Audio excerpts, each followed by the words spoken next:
Jeffrey Lionel Dahmer, born in Milwaukee, Wisconsin, 1960. A city known for its brewing industry and vibrant culture. An ordinary beginning for a man who had become synonymous with evil. He grew up in a typical suburban neighborhood where children played freely and families seemed happy.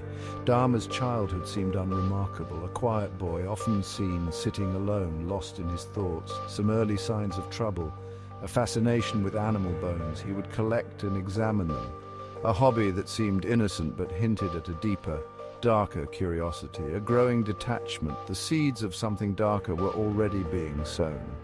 He began to withdraw from those around him, preferring solitude over social interaction.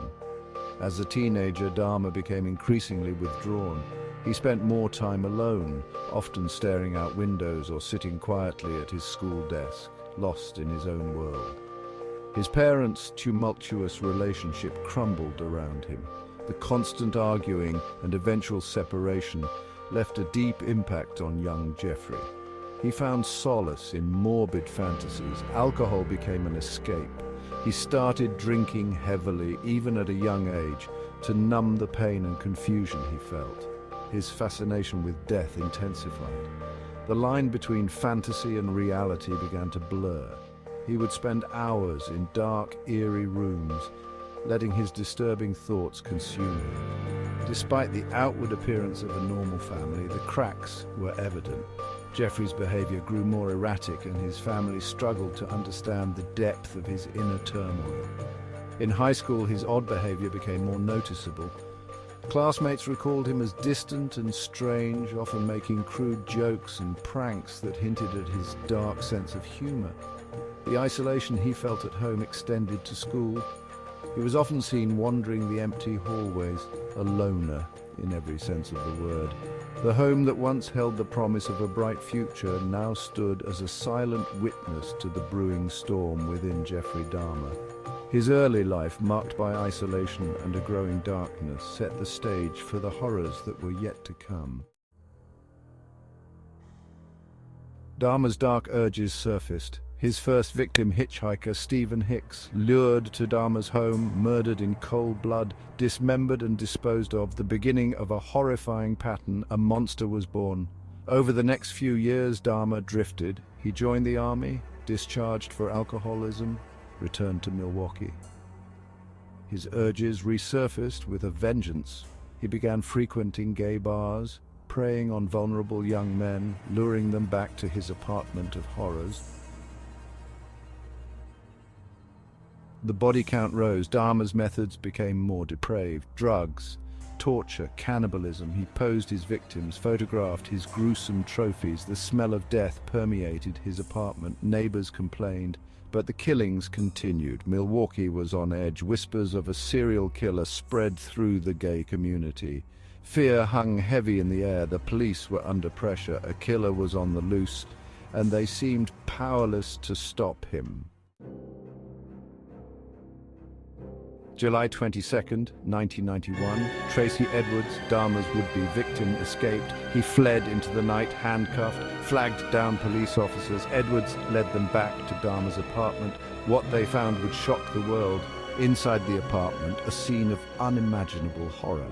Polaroids of dismembered bodies, body parts in the refrigerator, a vat of acid. The stench of decay filled the air. Dahmer was arrested on the spot. The nightmare was finally over.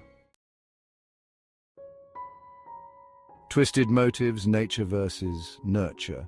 The age-old debate of whether our actions are determined by our genetic makeup or shaped by our environment. Why? What drove Dahmer to commit such unspeakable acts? Was it something inherent in his nature? Or did his surroundings play a crucial role? Was he born evil? Or was he a product of his environment? This question has puzzled criminologists, psychologists, and the general public alike for decades. Experts debated the origins of his darkness, a troubled childhood marked by neglect and isolation, possible neurological abnormalities that could have influenced his behavior, a cocktail of factors that created a monster. Genetic predispositions, environmental triggers, and perhaps even random chance. Some pointed to his early fascination with death. This morbid curiosity seemed to grow unchecked, leading to increasingly disturbing behaviors. Others cited potential brain damage. Could an injury or abnormality have altered his ability to empathize or control his impulses? Alcoholism and repressed homosexuality were also considered. These factors may have compounded his inner turmoil, driving him further into darkness, but ultimately the answer remained elusive. Despite extensive investigations and countless theories, the true cause of Dahmer's actions may never be fully understood. The depths of Dahmer's psyche, a dark and twisted labyrinth. A place where nature and nurture intertwine in ways we may never fully comprehend. The mystery endures, leaving us to ponder the complexities of the human mind. Justice served. The trial and sentencing. Dahmer's trial captivated the nation. The prosecution presented a mountain of evidence. Gruesome photographs, the chilling testimony of Tracy Edwards, Dahmer's own confession. His insanity plea was rejected.